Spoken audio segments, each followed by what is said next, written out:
Welcome to Your Truth Revealed, a video podcast that explores your hidden physical and mental health potential.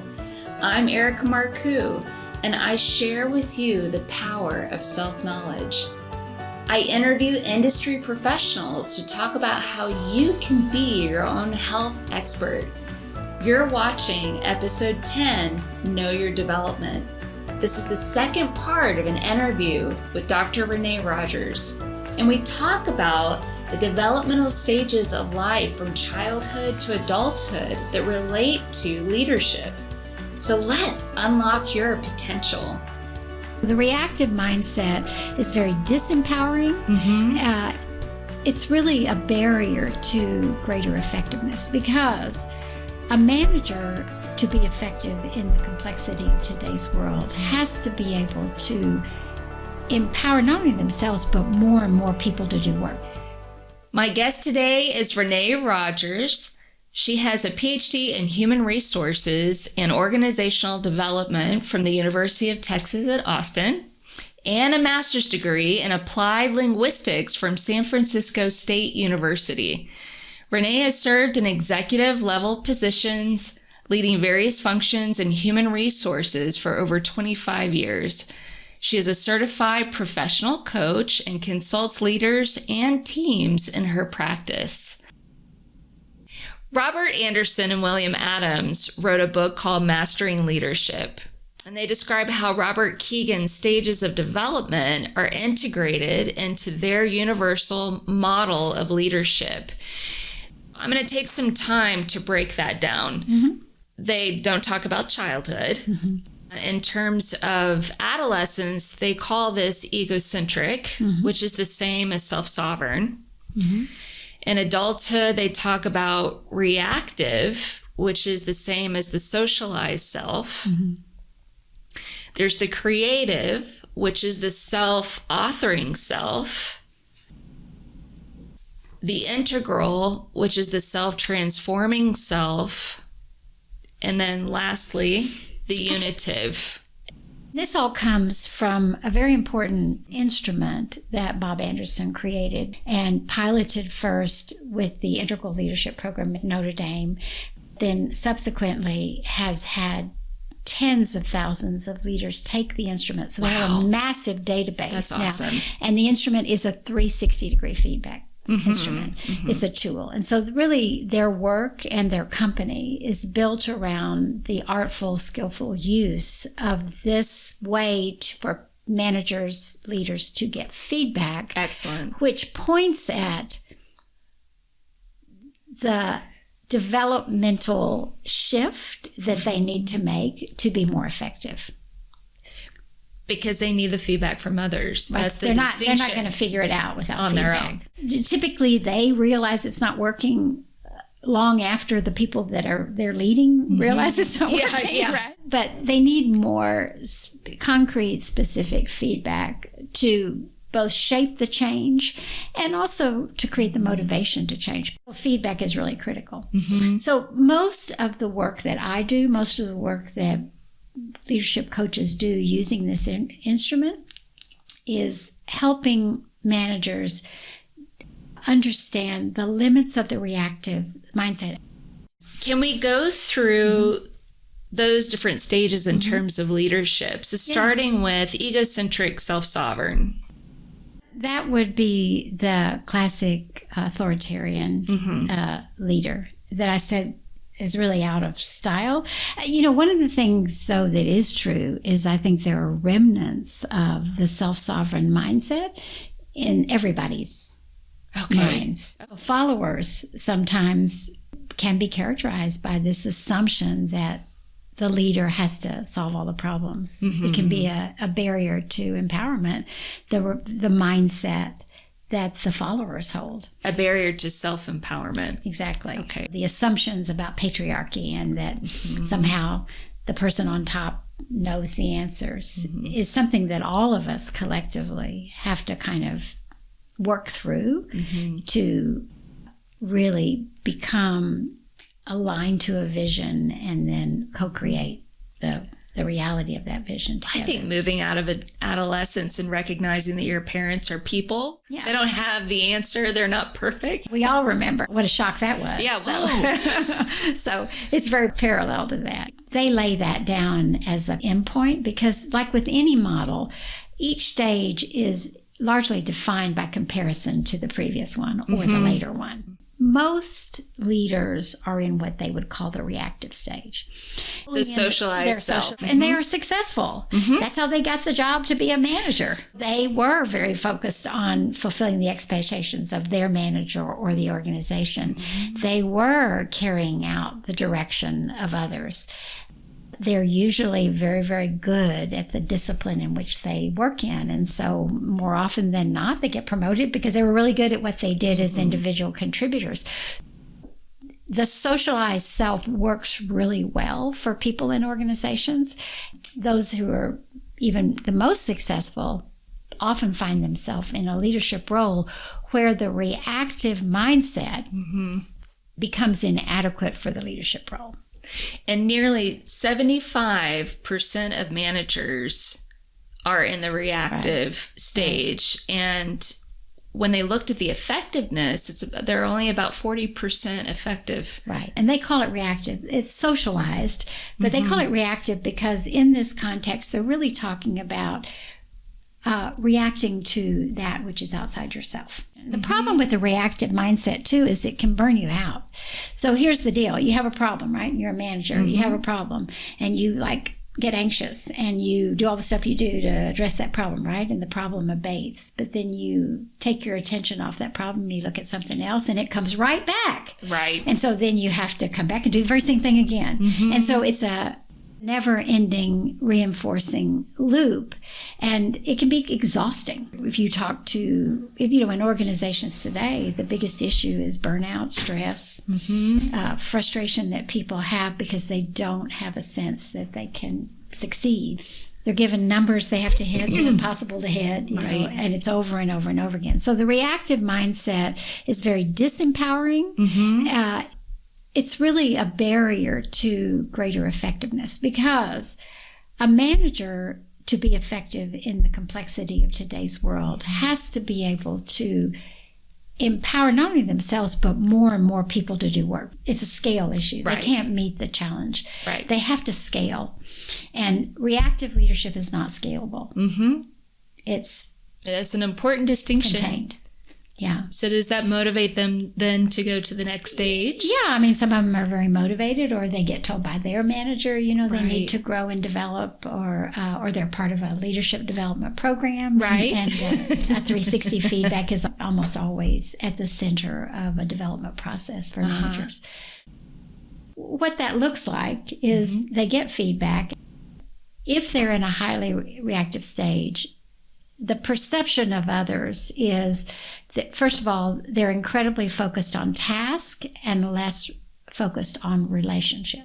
This feedback actually talks about creative competencies, so they may be quite low in all the both task and relationship achievements and accomplishments. The feedback also, though, goes to what they call reactive tendencies, and these are the mindsets that are really holding people back. They've identified 3 mindsets.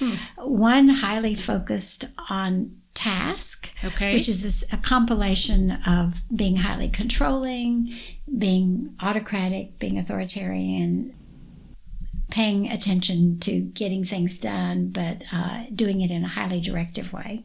On the other side, there's a reactive tendency called complying, which is an over-reliance on relationship. So that's being concerned about what other people think. That's not wanting to upset. And this is all in the reactive stage. They're all reactive. Okay. But you can be reactive on the relationship side. You can be reactive on the task side. And then they have one in the middle. They call it protecting. It's classic for people who were super, super smart, and this often happens in organizations. They had to kind of wait for everybody to catch up, and that has a tendency to make them pretty judgmental, pretty hypercritical. Impatient? Impatient, absolutely.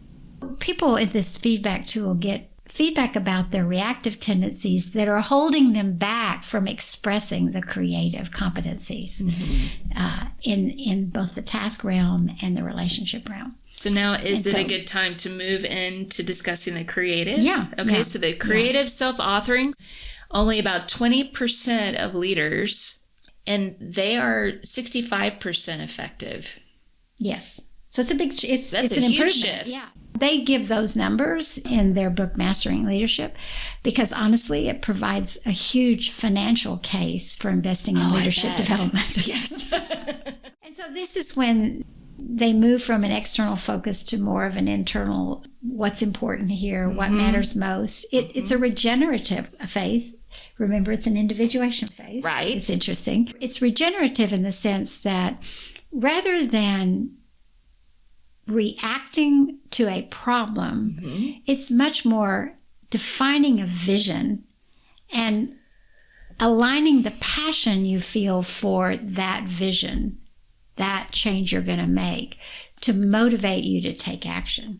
And to motivate others. And in the process, you're motivating others. Excellent. And as you make that transition, often the feedback they get is if you would spend 25% of your time nurturing relationships with other people, which feels like you're off task and you might not meet your number. But if you would just invest in the relationship, you would be surprised. And that's a big epiphany people get in the coaching process is, like I went to this meeting, I had an assignment from my coach not to say one word. And you know what happened? They were twice as productive. So just observe that, you know, because managers have a hard time, especially until they've made that transition when they're still held by the reactive mindset. The reactive mindset is the assumption that they have to have all the answers and be giving those answers. And when I was doing executive training with Cornerstone, we were teaching mindfulness skills and psychology skills. And that's what I noticed seemed to be the most difficult transition was allowing the CEO to receive.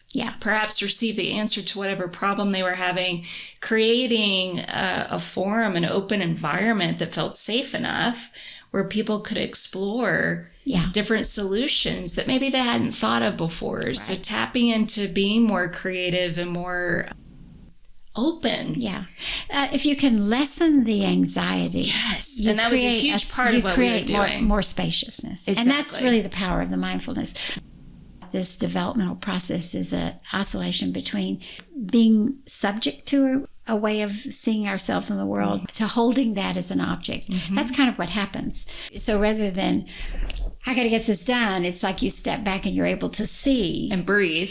And then see yourself as part of this system and have a choice then to say, I don't have to jump in right here. I don't have to do this. And you begin to see other parts of the system that are playing a part. Ironically, you're doing that at a stage of greater individuation. That hadn't occurred to me at the time. And I don't know why this is popping in my mind, but the power of pausing. Of just sitting with a dynamic and allowing that to sink in a little bit deeper. What you teach in mindfulness is absolutely a critical skill. It's a tough sell, even to self-offering leaders, but it is incredibly effective in the developmental process because it allows people to slow down enough to detach from what they think is their reality and then have other choices. It can be a tough sell, though, until people are farther along in their journey. They're looking at profit, and ultimately, I think that shows that the profit's there. It's just, but it is a different mindset. They have to, and that can be scary. They have to trust it. They have to trust it and believe it. That's actually a big transition. I would say that's where the majority of work is done. The challenging thing is that, honestly, a self-authoring or creative mindset is not really up to the complexity that we're dealing with today in the world and in organizations. And so what they call their integral leader, in Keegan's terms, is self-transforming, or especially at higher levels of the organization, you need it. Right. You really need it. And the statistics here, only 5% of adults reach the integral or self-transforming self, and they're 90% effective. Yeah, it's a big deal. That is a big deal. And there's this notion of the shadow of a leader. We're all constrained by the consciousness of the leader. So that's why at the very top, they're dealing with an enormous amount of complexity. Yeah. And if you have a leader who is integral at the very, very top of a large organization, that's a hugely powerful thing. Can you describe the shadow a little bit more? Well, it's just the notion that everything we do casts a shadow on those people that we influence. And when we're a leader, we influence a lot of people, whether we want to or not. Our mindset, if we're highly reactive, that will cast a shadow and create the conditions where it's hard for other people to not be reactive because they're swimming in a sea of reactivity that makes it hard, you know, to say, okay, I opt out. I don't want to do that. I mean, it's possible, but it becomes hard in organizations. And especially because, not that many people are on a developmental path to be non-reactive. And so the leader disproportionately, compared to other domains of life, has a big influence on the quality of life of everybody, right, including their own. And I think we all know that intuitively. That has led many organizations to say, well, our biggest priority is leadership development, because if we can get that right. But nobody argues with the reality that leaders have a larger than life influence. Right. And that's why even organizational culture. With our executive mindfulness training, that's why we approached the top people. Yeah. Because of that trickle down effect and that shadow. Yeah. Because if we didn't start there, the change probably wasn't going to happen. And especially when you begin to talk about that really complex thing called culture. Yeah. It is complex. So the last stage is unitive, and it's the highest stage of awareness achieved through meditation. Leaders function as global visionaries and enact world service for the universal good. Right. Maybe 1% of adults reach that. I'm just joking. I don't really know. That's actually the stage I'm working on right now. Yeah. It wasn't hard for me to move from socialized to self-authoring. As a leader, I was naturally collaborative, deferential, even though I had positions of authority. My natural personality was to lead from behind. I don't know how effective I was, but I tended to be kind of a popular leader. People wanted to work in my team. It was all just sort of natural to me. And I didn't really start leading until I was in my mid-40s. So because I didn't really go to work in organizations until I was 40. And I just kind of came natural that I was leading a team, and then I was leading a bigger team. And then I started as an organization development specialist. I moved into HR roles, which were the position power roles. Went like that for many, many years, and then found myself post a big integration of a company I was part of, head of HR. So then had to play at that executive level, and that's where I had to really find my own voice, get comfortable. So that became the self-authoring stage. That stage. My life journey starting in my 20s was, what's my purpose in life? I asked those kinds of questions, but really moving into and being comfortable with having a voice, with owning my power, that was hard for me. As I matured, and about 24 years in, I moved out of all formal power positions, and I served as a senior consultant working on the issue of culture. So I was really in that domain that is incredibly complex. And I had many, many years in this organization, many years working at high levels. And so I had this sort of protective orientation toward others. It was like, this place is so toxic. I've got to protect these people from this. The powers that be will never pay attention. So I've got to somehow be the conduit. And I got this 360 feedback. Was that surprising? It was very surprising. It was a big, big surprise. What the feedback said to me was, well, you're a very loving person, but essentially you're disempowering people. And that's not that wasn't your intention. That wasn't my self-image either. It was like, oh, really? You're disempowering people. You're cutting off the chance for them to basically come into the muck where you are, they're stronger than you believe they are. In this way, you're really being controlling in a way that I never thought of myself as controlling, but that's what you're trying to control reality here. And you were again coming from a perspective of protecting. I was coming from a very reactive place of complying. So I had really high scores on relationship creative, but I had equally high scores on relationship complying. I was almost 100% focused on relationship, almost not at all focused on task, and I was both creative and reactive at the same time. So it was like a big epiphany. And in the model, it actually is sometimes an indication of a shift to self-transforming when you have so much at the top and the bottom of this feedback. It was hard for me to take, but I learned from it. I began to have a much more playful approach.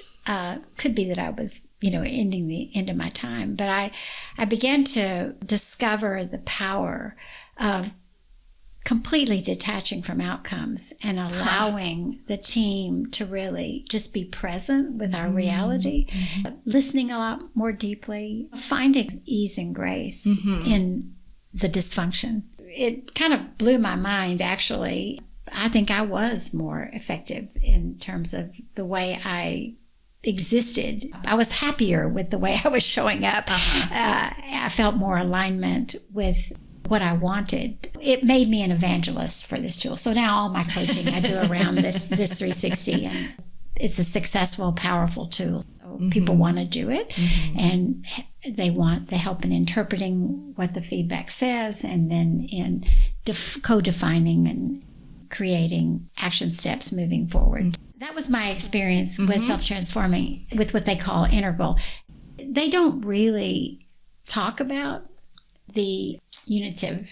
There's not enough. Well, I'm not even sure you could exist in organizational life pursuing the unitive. Self-transforming is, again, an embedded state. So remember, self-authoring is individuation. Self-transforming is, as I said earlier, it's discovering really the co-creation of reality in an enormous amount of complexity. It is, in its nature, playful. There's a kind of lightness to it. I retired happily, and I have this private coaching practice, and it's always easier to do a coaching practice because I don't deal at all with the organizational dysfunction. Right. I just deal with individuals who are excited to be working on their own development, and they live in the dysfunction, but they're also very committed by the time they get to me to their own growth. So it's really a complete and total pleasure. I have felt like I'm in and moving back to a new phase of individuation. I've come to understand that you don't get to go to higher and higher levels of embeddedness. That would be embedded in the whole universe, totally integrated, until you go through the portal of individuation. So for me, that has meant more meditation, more solitude. Maybe the way the paradox plays out is solitude and community, and understanding really being connected in community requires a certain measure of solitude. Right. So balancing those two. Well, Renee, thank you so much for everything that you've shared. I hope that listeners get a lot out of this. I think that looking at stages of life is so important to help us all navigate this life. And I just appreciate your time. Well, thank you. It's been my pleasure. Speaking of development, it takes a lot of energy to be your best self. Our featured product for this episode is Reishi Extract Mushroom Complex by Life Extension. The medicinal reishi mushroom boosts your body's natural defenses and supports healthy immune function. This mushroom has been used for centuries in traditional Chinese medicine. Go to yourtruthrevealed.com/store and use promo code TRUTH for a 20% discount. After watching this episode, what do you think makes a great leader? Please post your answer in the comments below and check out some great resources in the description. For more learning, download your free worksheet on my website, yourtruthrevealed.com. Make sure you subscribe and click the bell To be the first to know about upcoming episodes, tune in for episode 11. I explore knowing your food with Dr. Henry Nuss. All the proteins, the cell membranes that compose our bodies are made of the nutrients that we extract from food. So our body's abilities to make our own material is limited by the quality of our diet. I'm Erika Marcoux. Thanks for watching.